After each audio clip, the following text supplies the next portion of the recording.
ABC company pay dividend of টাকা 10 পার share, অর্থাৎ এখানে বোঝানো হচ্ছে কারেন্ট ইয়ার ডিভিডেন্ড ১০ টাকা। কোম্পানির কারেন্ট ইয়ার ডিভিডেন্ড ১০ টাকা। তারপর আছে কোম্পানিজ গ্রোথ রেট ইস 0%। এখানে কোম্পানির যে গ্রোথ রেটটা আছে সেটা 0% দেওয়া আছে, অর্থাৎ জি এর মান 0। If the cost of equity is কি 12%, অর্থাৎ এখানে কস্ট অফ ইকুইটি দাঁড়াচ্ছে 12%। আমাদের বের করতে হবে what will be the present value of the share. এখানে বলা হচ্ছে যে কতটুকু sorry what will be the present value of the share, শেয়ারের প্রেজেন্ট ভ্যালু বের করতে বলছে আমাদের। এখানে একটা জিনিস লক্ষ্য করতে হবে, প্রেজেন্ট ভ্যালু অনেক আছে। প্রেজেন্ট ভ্যালু সূত্র ৪ থেকে ৫ টা সূত্র আছে। তার মধ্য থেকে আমাদের কোন সূত্র করতে বলছে আমরা বুঝবো কিভাবে? এখন এই প্রেজেন্ট ভ্যালুর সূত্র হবে কি? দেখো প্রেজেন্ট ভ্যালুর সূত্র হবে P0 = D0 KE। এখানে D0 দিয়ে বোঝাচ্ছে কারেন্ট ইয়ার ডিভিডেন্ড, আর KE দিয়ে বোঝাচ্ছে কস্ট অফ ইকুইটি, আর PO দিয়ে বোঝাচ্ছে কারেন্ট মার্কেট প্রাইস বোঝানো হচ্ছে, আর G দিয়ে গ্রোথ বোঝাচ্ছে। আচ্ছা, আমরা গ্রোথটা পেয়েছি 0% উপরে লেখা আছে। এই 0% গ্রোথ লেখার কারণে আমাদের প্রেজেন্ট ভ্যালুর এই সূত্রটা প্রয়োগ করতে হবে। কোম্পানির 0% গ্রোথের কথা বলার কারণে আমাদের P = D/KE ব্যবহার করতে হবে। আমরা এখন সূত্র অনুসারে আমরা যদি এই ক্যালকুলেশন করি তাহলে আমাদের আসবে 83.33 আসবে। আচ্ছা, পরবর্তীতে আমরা আসি ৩য় নম্বর ম্যাথটা।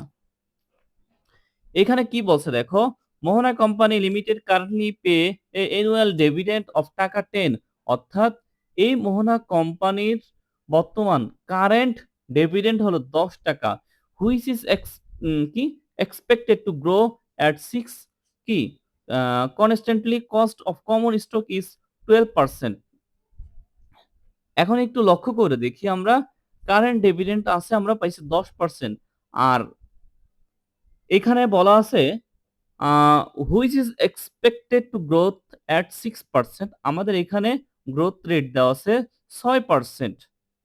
হুম, তারপরে দেওয়া আছে তোমাদের কস্ট অফ কমন স্টক দেওয়া আছে 12%। কস্ট অফ কমন স্টক দেওয়া আছে 12%। কস্ট অফ কমন স্টক দেওয়া আছে কত? 12%। ভালো করে লক্ষ্য রেখো, এখানে কস্ট অফ কমন স্টক দেওয়া আছে 12%। আচ্ছা,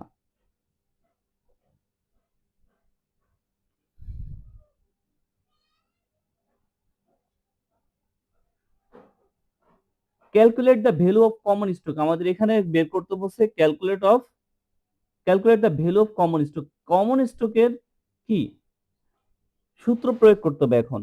এখন কমন স্টকের সূত্র তো অনেকগুলি আছে, এখন কোন জিনিসটা আমরা এখানে প্রয়োগ করব? আচ্ছা, একটা জিনিস দেখবা, এখানে লেখা আছে গ্রোথ রেট কয়বার দেওয়া আছে? একবার দেওয়া আছে, তাই না? এই জন্য আমাদের সূত্র আসবে কি, যদি শুধুমাত্র একবার গ্রোথের কথা উল্লেখ করা থাকে সেক্ষেত্রে অন স্টেজ গ্রোথ মডেল, আর যদি ভিন্ন সময়ের একাধিক গ্রোথ রেট থাকে সেক্ষেত্রে multi stage stage growth rate model follow করতে হবে। এখানে একটা দেওয়া আছে, গ্রোথ রেট কয়টা দেওয়া আছে? একটা দেওয়া আছে। এই জন্য আমাদের কি করতে হবে? ভ্যালু অফ কমন স্টকের সূত্র P0 = D1 K - G। এখন D1 টা কি? D1 টা বের করে নিতে হবে। আমাদের D0 দেওয়া আছে 10%, আমাদের D0 অর্থাৎ কারেন্ট ডিভিডেন্ড 10% দেওয়া আছে। কে কস্ট অফ কমন স্টক 12% দেওয়া আছে। কস্ট অফ কমন স্টক 0.12% দেওয়া আছে, অর্থাৎ KE। এটাকে বলা হচ্ছে cost of equity, opportunity cost, এগুলি বলা হয়ে থাকে। KE। গ্রোথ রেট আমাদের দেওয়া আছে 6%। তারপর নেক্সট ইয়ার ডিভিডেন্ড আমাদের সূত্র অনুসারে D1 এর মান বের করতে হবে। D1 এর মান বের করতে হলে D0 অর্থাৎ আগেরটা নিতে হবে। আগেরটা নিতে হবে, পরবর্তীতে কি করতে হবে? 1 প্লাস জি, 1 প্লাস জি, এখানে ডি এর মান 10 ছিল, 1 সূত্রের 1, তারপর জির মান ছিল 0.006, সেটা দিব। প্রয়োগ করার মাধ্যমে, যোগ করার মাধ্যমে আমরা 10.6 আসতেছে। আমরা জানি we know value of common stock P0 = D1 K - G।